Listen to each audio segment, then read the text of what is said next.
So in this Expedia tutorial video, I am going to be showing you guys how to edit property type filter here on the Expedia application. So the first thing you have to do is open up Expedia. Once that is done, let's just go down to the bottom left and press on search. Then we'll go to in the top left, we'll press on stays. Now, if you want to edit the property type, we'll just use for this demonstration, we'll press on New York, November 28th to 29th, press on search down below.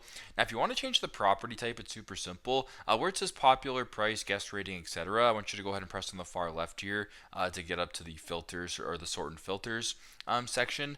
Now what you can actually do is you can scroll down by filter. You can keep scrolling down, keep scrolling down, keep scrolling down. There's a whole bunch of different options here, but if you keep scrolling down towards this property type right here, you can go ahead and press on see more. You have hotel, motel, apart hotel, condo, apartment, private vacation home, guest house, etc. So if you wanted to go maybe to, let's just say, a private vacation home, you can go ahead and press on done right here. Now what your search is going to be refining to is whatever the property type that you selected in the filters section. So super simple, super straightforward, but this is how to edit property type filter here on Expedia. Thanks again for watching, and I hope this video helps.